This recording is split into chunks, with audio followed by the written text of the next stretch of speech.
여호수아 12장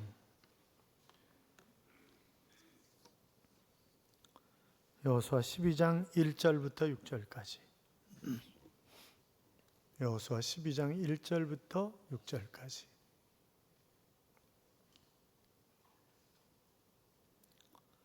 교동합니다. 제가 1절 있습니다.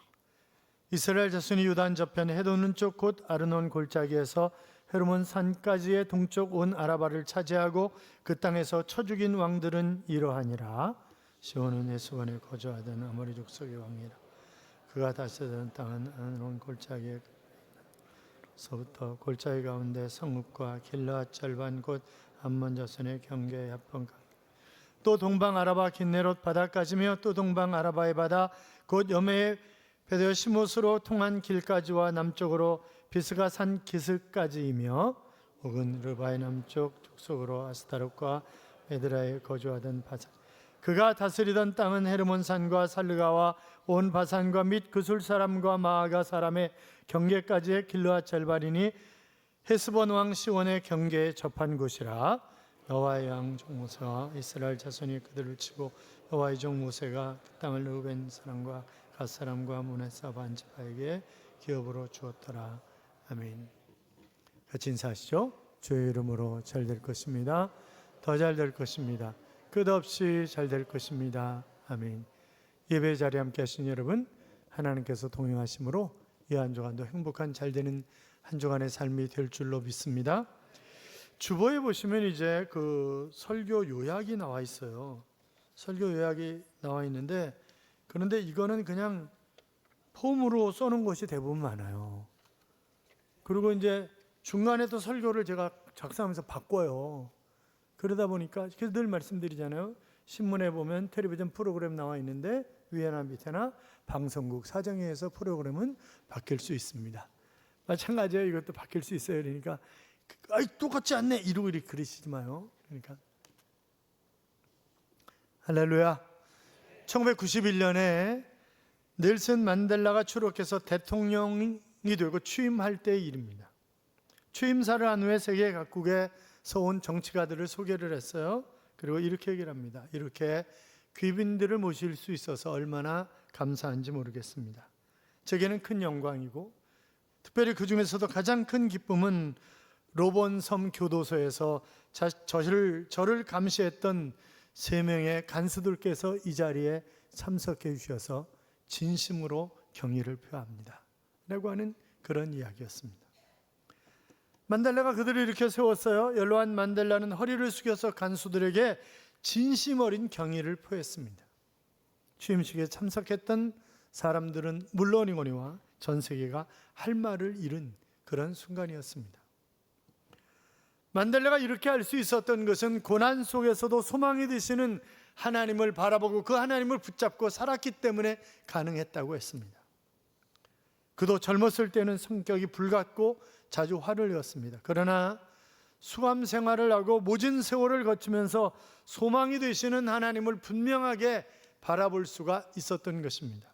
그래서 더 강해졌고 고통과 좌절을 극복하는 방법을 깨달았고 특별히 감사하는 그런 마음을 가지게 되었던 것입니다. 하나님께서는 이런 그의 신앙을 들어쓰셔서 대통령으로 세우셨고 인종차별을 철폐하는 그런 역사적 과업을 수행하도록 하신 것입니다. 하나님께 소망을 두면 비록 힘들고 어려운 길을 지난다 할지라도 가치 있고 존귀한 그런 인생을 살아가게 되는 것입니다. 또한 하나님의 영광을 위해 쓰임받을 수 있는 그런 기회가 주어지게 되는 거죠. 진정한 소망은 하나님을 바라보는 데 있습니다. 절망은 죽음에 이르는 병이지만 하나님을 바라보는 소망은 생명을 얻는 그런 능력이 되는 것입니다. 이 한 주간도 소망의 하나님을 바라보고 그 하나님과 동행함으로 말미암아 능력 있는 삶을 살아가는 한 주간의 삶이 되시기를 주님의 이름으로 축원합니다. 같이 따라요. 나의 이름이 위대하게 될 것이다. 나의 미래가 평안할 것이다. 나는 건강하고 장수할 것이다. 나의 후손이 잘 될 것이다. 반드시 그렇게 될 줄로 믿습니다. 사회학자들에 따르면 시대가 지나가면서 세상의 지배 방식이 바뀌어간다 하는 그런 얘기를 했어요. 그래서 19세기에는 노동자, 농민과 같은 사람들이 세상을 지배했는데 우리는 그것을 블루칼러 시대다 그렇게 얘기를 했습니다. 20세기는 지식인들에 의한 지배사회였죠. 그래서 그들을 화이트 칼러 시대다 그렇게 이야기를 했습니다. 21세기는 지식을 넘어 감성이 우선인 시대로 골드 컬러 시대다 그렇게 이야기를 하고 일명 문화 시대로 한류 문화도 여기에 속하는 거죠. 그리고 미래학자들은 21세기 중반을 넘어서면서 나눔과 봉사, 희생적인 행동을 하는 사람들이 지배하는 시대가 될 것이고 그 시대를 다이아몬드 컬러 시대다 그렇게 이름을 짓고 있습니다. 저는 오늘 우리가 사는 시대를 온유한 사람들이 지배할 시대라고 그렇게 정의하고 싶습니다. 각 시대마다 역사와 인간들은 흔적을 남기고 살아갑니다. 그래서 정말 멋지고 아름답고 좋은 흔적들을 남기며 살아가는 사람들이 있어요. 그들 가운데 미국의 제1대 대통령이었던 조지 워싱턴과 제3대 대통령이었던 토마스 제퍼슨 같은 사람을 들 수가 있을 것입니다. 그들은 이렇게 얘기를 했습니다. 우리 같은 믿음이 있는 사람들이 정권을 잡을 때에는 별 문제가 없지만 그러나 믿음이 없는 사람들이 정권을 잡을 때를 대비해서 정교 분리 원칙을 세워야 한다 하는 그런 주장을 하고 그렇게 만든 것입니다. 그 내용의 골자는 이렇습니다. 첫째, 정부는 교회를 박해할 수 없다. 둘째, 정부의 수장이 교회 수장이 될 수 없다. 셋째, 정부는 교회 세금을 매길 수 없다 라고 하는 것이 바로 그 내용이었습니다. 우리나라 같은 경우에도 헌법 20조에 정교 분리를 주장하고 있지만 그것이 제대로 지켜지는지는 좀 의심이죠. 반면에 히틀러라든지 지존파라든지 어떤 사람들은 나쁜 흔적을 남기고 추한 모습으로 역사의 뒤안길로 사라지는 그런 사람들도 있어 왔습니다.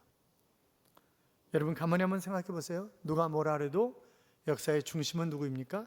예수 그리스도이십니다. 그분을 기점으로 BC와 AD가 나눠지는 것 아니겠습니까?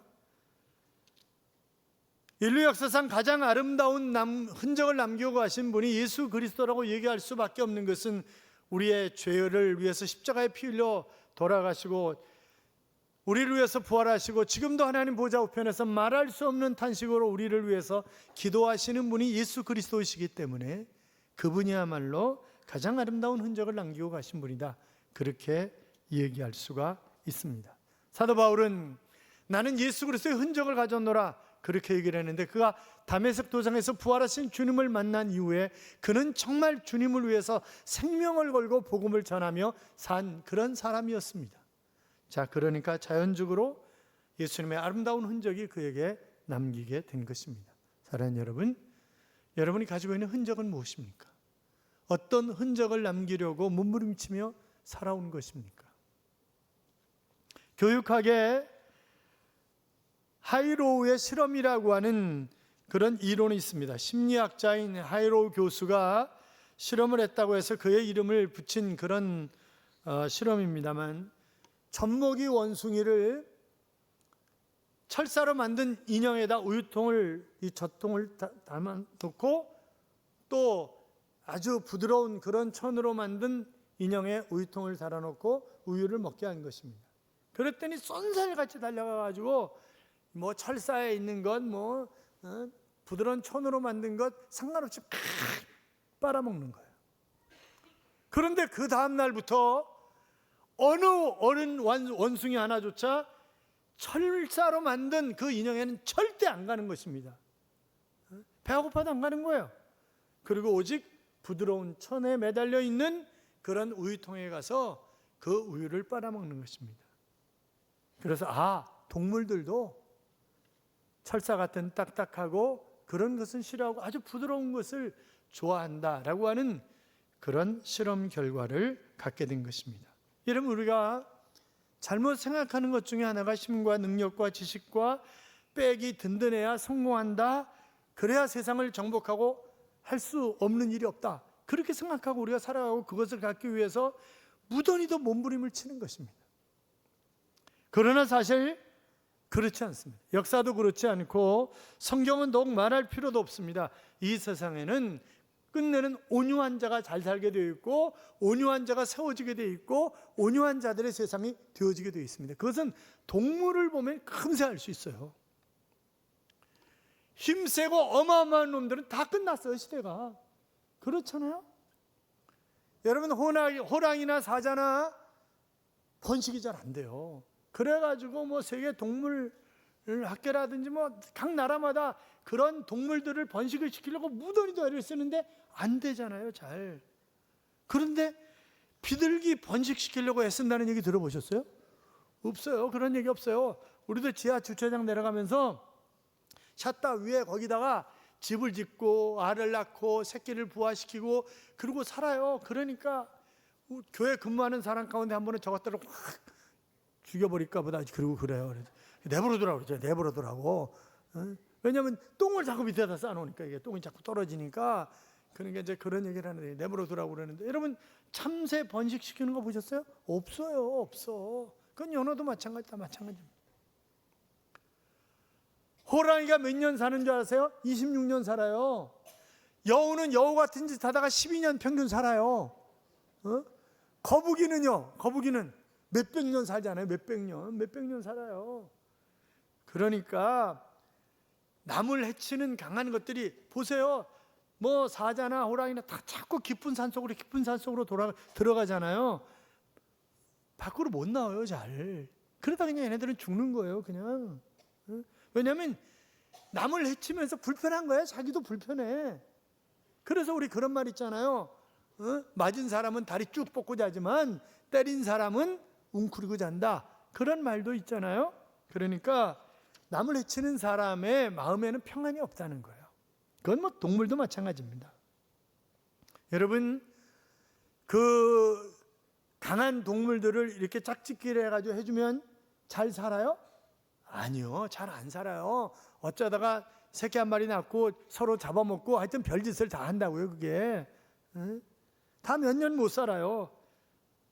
성경은 이렇게 말씀합니다. 온유한 자는 복이 있나니.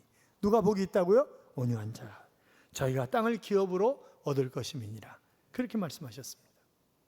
온유하셔서 땅을 차지하는 그런 하나님의 자녀들이 되시기를 주님의 이름으로 축원합니다. 여호수아 11장 23절에 보시면 그 땅의 전쟁이 그쳤더라. 그랬으니까 가나안 정복 전쟁이 끝났다는 그런 얘기예요. 그리고 12장에 와서는 이제 정복 전쟁에 관한 그런 간단한 역사를 서술하고 있는데, 오늘 읽은 본문은 요단강 동편에 있었던 왕들과 이제 땅에 관한 그런 이야기를 기록하고 있고, 7절부터 24절까지 보면 거기는 남쪽의 16개 부족과 그 지역 땅 왕의 이름들을, 그리고 북쪽의 15개 왕과 그 부족의 이름들을 쭉 거기다 나열을 해놓았습니다. 여러분, 그들이 누구예요? 강한 군사력을 가지고 있었던 사람들이에요.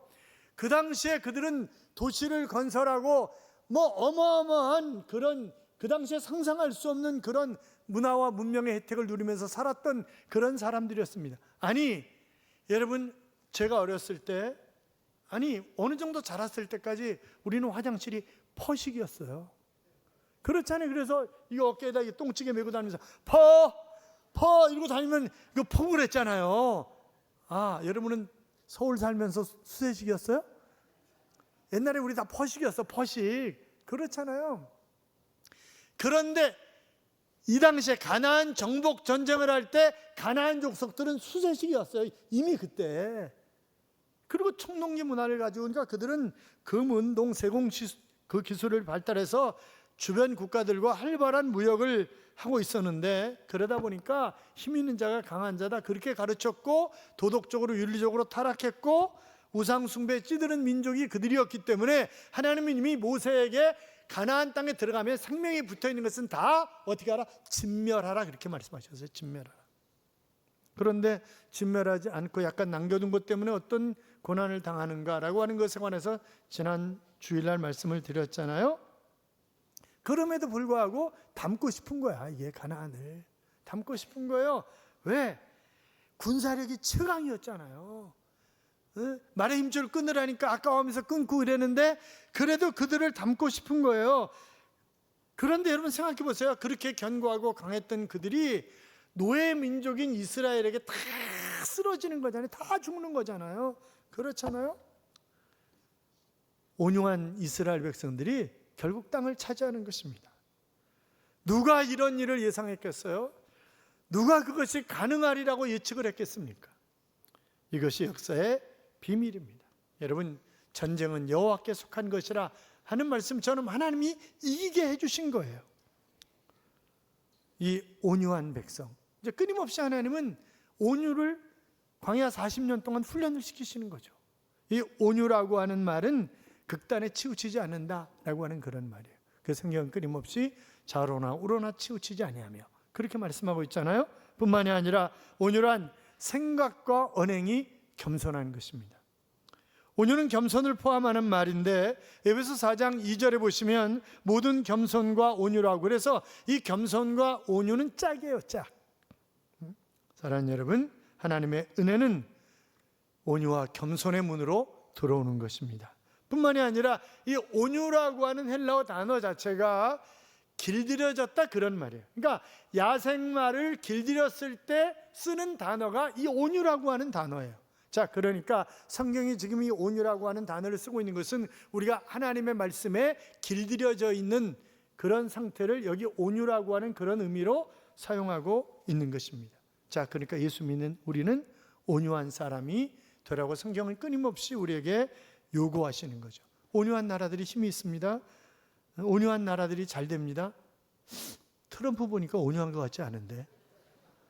근데 이 트럼프 때문에 미국이 지금 골치 아파요. 이거 경제가 뭐건 전부 다 골치 아픕니다. 지금 이게 온유해야 되는데 온유하지 않으니까 대가를 받는 거예요. 지금 여러분, 성품을 바꿔야 되는데, 그러니까 우리나라가 뭐 경제, 정치, 남북의 문제, 핵 문제 이런 것들도 물론 중요하겠지만, 그러나 그것보다 훨씬 더 중요한 것은 백성들의 강팍한 마음을 바꿔야 하는 것입니다. 온유한 마음으로 바꿔야 되는 거예요. 우리나라는 70년대 후반부터 백성들의 마음이 강팍해지기 시작했어요. 우리가 가장 온유하고 겸손하고, 그래서 우리나라를 동방예의지국이다 그렇게 일컬었었잖아요. 그런데 지금 세계 200여 개국 나라가 있는데 그 중에 가장 포악한 민족 가운데 하나가 우리 민족이라는 거예요. 그렇게 바뀐 거예요, 우리가. 아니, 금세 부부간에도 보면 알잖아요. 부인이 온유해요? 아니야. 남편이 온유해요? 아니야. 온유하지 않아. 남녀노소, 뭐 도시, 시골은 온유해. 옛날에 시골에 배낭여행 가면요, 그냥 문 열려 있었고 밥 달라면 밥 줬어요. 지금 밥 달라 그러면 귀싸대기 맞아요. 농촌 사람들이 절대 온유하지 않아요. 돼지 키우다가 돼지 파고 나면 어떻게 해요? 싣고 아주 고속도로에다 풀어놔 그거를. 아니, 누가 뭐 고추 농사 지으라 한꺼번에 많이 지으라 그랬어요? 배추 농사를 한꺼번에 많이 지으라 그랬어요? 한꺼번에 많이 지었어. 그럼 배추값, 고추값 푹 떨어져. 그러면요, 갈아 엎어버려 그냥. 아니, 좀 주면 좋은데 갈아 엎어 그냥. 그렇잖아요. 없는 나라 주면 좋고 다 좋잖아요. 그런데 갈아 엎어버려. 그러니까 농촌 사람들도요, 아유 무서워. 그리고 조금 수틀리면 빨간 거 딱 끼어해. 그리고 뭐 결사 반대 이래가지고 그러고 데모하잖아요. 선생님들은요, 교회 선생님들이 많고 교수님들도 많은데 옛날 같지가 않아. 학생들만 옛날 같은 게 아니야. 학생들도 옛날 같지 않아요, 전혀. 제가 1988년부터 학교 강의했으니까, 그리고 2년 전에 그만뒀나? 그러니까 굉장히 오래 한 거예요. 대학원 졸업한 학생들만 거리 가르쳤어요. 옛날하고 지금하고 학생들이 전혀 다른 사람들입니다. 교수들은요, 교수들도 달라요. 그러니까 이제 정교조 데모 진압 책임자 되시는 분이 이렇게 얘기를 하시더라고요. 목사님, 저는요 선생님은 선생님으로 알았어요. 용어도 그냥 하시는 줄 알았는데 누구보다 어떤 밑바닥의 노조보다도 더 저주의 말, 더 강하고 악한 말, 무시무시한 칼로 찌르는 천하에 뭐 듣기 힘든 그런 저주의 말을 합니다. 학생들을 저 입으로 어떻게 가르치시는지 모르겠어요. 그렇게 얘기하더라는 거예요. 대학도 어제 오늘의 일이 아니에요. 학생들은 학생들대로, 대학 노동조합은 노동조합대로, 교수들은 교수들대로 교수협의회가 있죠. 수틀리면 뭐 시국선언하고 뭐하고 뭐 이래. 그렇잖아요. 그러니까 이성과 지성으로 중용을 가르치고 최고의 지성인답게 대화로 풀어야 할 교수님들도 쉽지 않아요 요새. 옛날에 간호사들을 천사라고 불렀어요. 하얀 옷 입은 천사. 요새도 천사예요? 아니야. 쉽지 않아. 그러니까 이제 이런 웃기는 이런 얘기가 있어요. 외과 간호사와 결혼을 다시 한번 생각해 봐야 된다. 왜냐하면 싸우다가 칼로 찌르는데 고통만 있고 죽지 않는 그런 데만 골라가지고 찌른다는 거예요. 그래. 저희 교회도 있고 간호사도 있고 그렇습니다만, 근데 너무 착해. 그런데 그런 사람들이 있는가 봐. 의사 선생님들은요, 이유가 있겠지만 자기 이익에 손상이 올까 봐 국민을 볼모로 삼는 것처럼 우리가 많이 봐왔잖아요. 못 이겨. 정부도 못 이겨. 그래 두 손 두 발 정부가 다 들었잖아요. 왜 시작했는지 모르겠어 그거. 그렇잖아요. 응? 여러분, 우리가 이빨이 있고 혀가 있어요? 뭐가 센 놈이에요? 이빨이 센 놈이지. 이빨이 센 놈인데 이놈이 늙어 죽을 때까지 가만히 있어요? 다 빠져. 먹기도 힘들어. 혀 빠져서 죽었다는 얘기 들었어요? 없어. 혀 빠져서 죽었다는 얘기 없어요. 그렇잖아요. 응? 그러니까 우리가 보면 온유하게, 아니 주님이 무슨 무기가 있었어요, 뭐가 있었어요? 사랑으로, 온유함으로 지도하신 거 아니에요 다. 그래서 그 기독교 국가들이 잘 살잖아요. 단지 하나, 기독교 국가가 아닌데도 잘 사는 나라가 있어요. 나라만 부자지 백성들은 가난한데, 일본이에요. 일본. 그래서 그 일본은 지금 밑에 불 떼고 있는 거잖아요. 그러니까 세계 지질학자들이 언제 지진이 터질지 모르는, 지진으로 뒤덮을지 모르는 그런 나라가 일본이라고 얘기하잖아요. 그렇잖아요. 주님 보세요. 이사야서에 보면 마치 주님을 털 깎는 어린 양과 같다, 이제 그렇게 표현을 했어요. 전 털 깎는 거 보셨어요?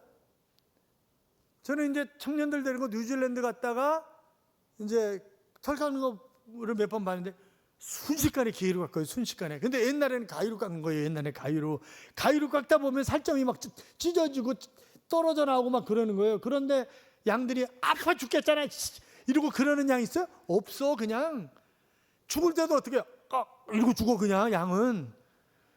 그래서 주님을 어린 양으로 표현하는 것이 아닐까 하는 그런 생각도 우리가 하게 됩니다만, 자 어떻든 온유하면 오래가요. 온유하면 오래가고, 온유하면 잘 되는 거예요. 그래서 땅을 차지한다는 그런 말씀을 한 건데, 지금 여호수아 12장에 그 정복한 성읍들과 왕들의 이름을 구체적으로 열거되고 있는데, 그것은 여호수아가 봐라 우리가 자꾸 싸우다 보니까 우리가 얼마나 강해졌어, 우리도 이만하면 대단하잖아, 맞지?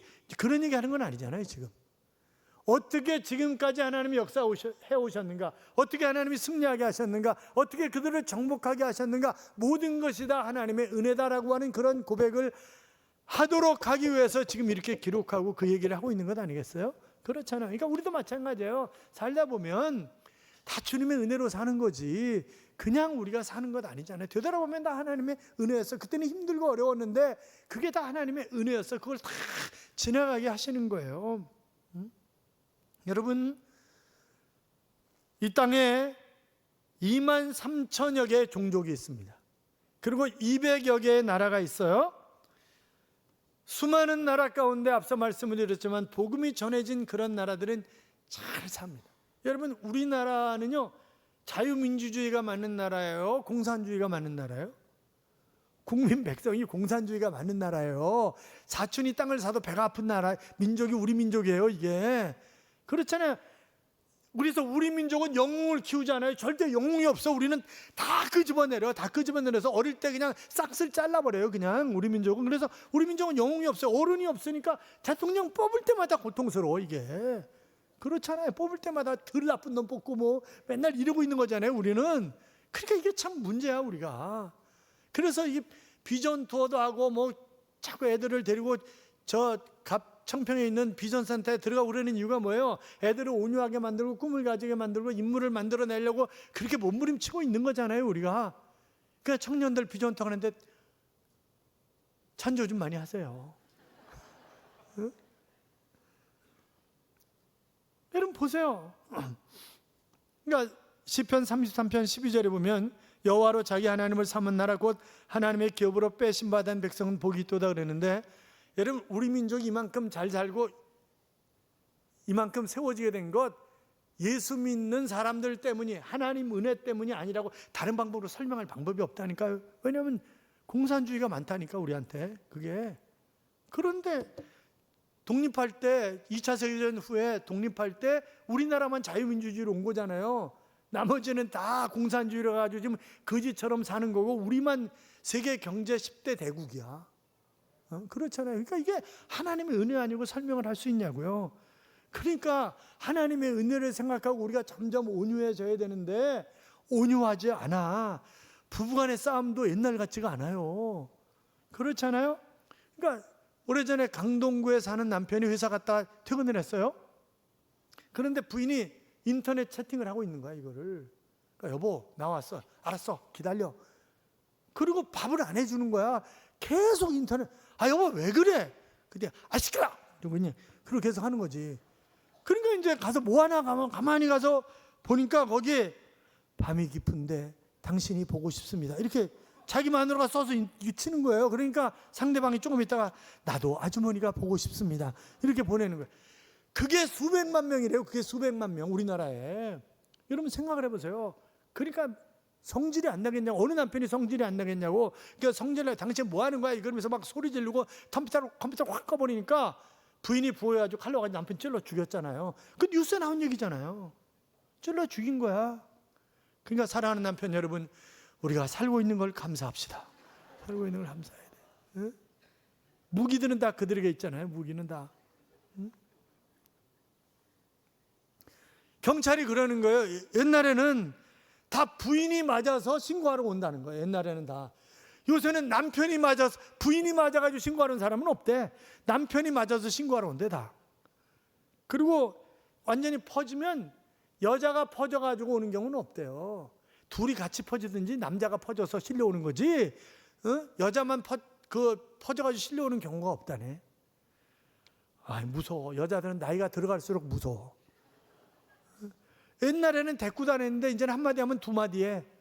뭐 우리 집이 꼭 그렇다는 얘기는 아니에요. 이제 두 마디에. 참 무서워.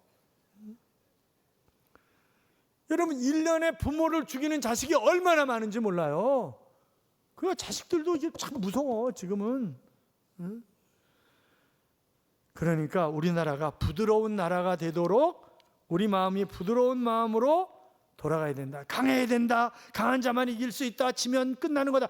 그렇게만 가르쳐서는 안 된다니까요. 우리가 그건 그 동물의 논리지 사람의 논리는 아니에요. 그거는 베드로전서 3장 3절 이하에 보면 너희 단장은 머리를 꾸미고 금을 차고 아름다운 옷을 입는 외모로 하지 말고 오직 마음에 숨은 사람을 온유하고 안정한 심령에 썩지 아니할 것으로 하라 그랬습니다.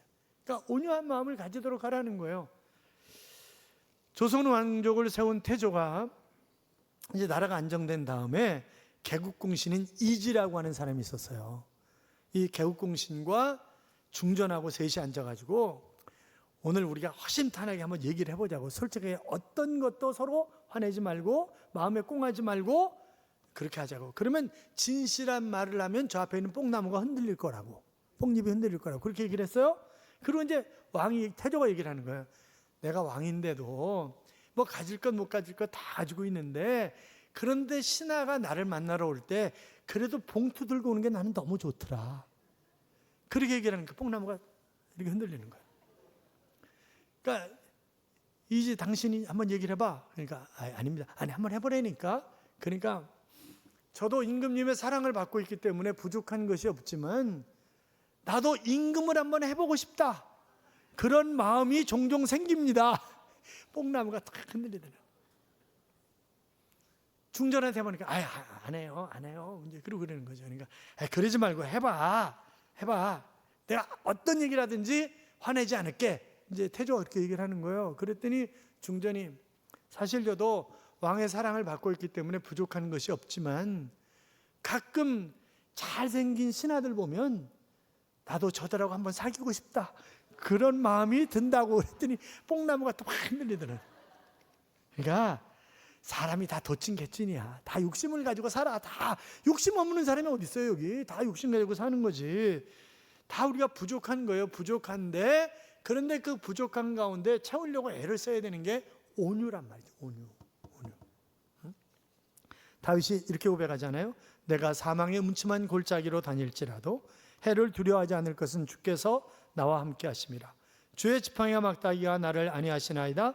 나의 평생의 주의 인자하심과 선하심이 정녕 나를 따르리니 내가 여호와의 전에 영원히 거하리로다. 그랬습니다. 여러분, 돈과 권력으로 외적인 평화를 살 수는 있습니다. 그러나 내적인 평강은 다른 거죠. 외적인 평화는 환경과 기분에 따르지만 내적인 평강은 하나님의 말씀으로 길들여질 때, 하나님의 풍요로움이 내 안에 있을 때 내가 평강이 오는 거예요. 미국에서 가장 살기 좋은 도시 가운데 하나가 시애틀이랍니다. 뭐 시애틀 잠 못 이루는 밤인가 뭐 그런 것도 있죠, 시애틀에. 그런데 가장 우울증 환자가 많은 데가 어디냐? 시애틀이라는 거예요. 그게 그러니까 살기 좋은 데는 없어. 세상에 살기 좋은 데는 없는 거예요. 그냥 주님 모시고 사느냐 아니냐, 거기에 따라서 행복하냐 아니냐, 평강이 있냐 없냐 라고 하는 거지 아니다. 시편 37편 9절 이하에 보시면 진실로 악을 행하는 자들은 끊어질 것이나 여호와를 소망하는 자들은 땅을 차지하리로다. 잠시 후에는 악인이 없어지리니 내가 그곳을 자세히 살필지라도 없으리로다. 그러나 온유한 자들은 땅을 차지하여 풍성한 화평으로 즐거워하리로다. 그랬습니다. 자, 그러니까 믿음 좋은 사람들은 다 뭐예요? 공통점이 부드러워. 그런데 뭐 여보, 야시까 이러고 막 이제 애들한테 그러고 그러는 사람 뭐예요? 그건 성령 충만하지 않은 거예요. 그거는 믿음이 없는 거야. 그 사람은 믿음이 없는 사람. 죄송해요. 여자분들 죄송해요. 밥 반찬 보면 믿음이 있느냐 없느냐 알 수 있어. 분명히. 밥 반찬을 보면. 그러니까 부인의 믿음이 좋고 성령이 충만하면 따뜻한 밥에 아주 맛있는 반찬을 만들어주지만 믿음이 없고 성령 충만하지 않으면 공국 끓여가지고 보름 동안 먹게 해 그냥. 그런다고. 그러니까 이거 잘 우리가 생각해 봐야 돼요. 사랑하는 성도 여러분, 우리는 천사가 아닙니다. 다 부족한 존재입니다. 서로 이해해주고 사랑하고, 그래서 온유함이 필요한 것입니다. 과거를 기억해내지 못하는 사람은 지금도 멋지게 살 수 없고 미래의 행복한 삶을 살아갈 수가 없습니다. 그러니까 이 여호수아 12장은 하나님의 은혜를 기억하고 그 은혜 가운데 살라, 온유한 마음으로, 이제 그런 얘기를 지금 하는 거예요. 내가 강해져야지 그런 얘기 하지 말고 온유한 마음을 품고 하나님께서 나와 동행하시고 나를 도와주시면 내가 얼마든지 멋지고 행복한 인생을 살아갈 수 있다고 굳게 믿고 온유함으로 평안의 길을 가시는 하나님의 자녀들이 되시기를 주님의 이름으로 축원합니다. 이런 찬양이 있어요. 나를 지으신 이가 하나님, 나를 부르신 이가 하나님, 나를 보내신 이도 하나님, 나의 나된 것은 다 하나님 은혜라. 나의 달려갈 길 다가도록, 나의 마지막 호흡 다하도록 나로 그 십자가 품게 하시니 나의 나된 것은 다 하나님 은혜라. 한량없는 은혜, 갚을 길 없는 은혜, 내 삶을 에워싸는 하나님의 은혜라고 하는 그런 찬양입니다. 그렇습니다. 되돌아보면 하나님의 은혜입니다. 앞으로의 삶도 하나님의 은혜로 살아가게 될 줄로 믿습니다.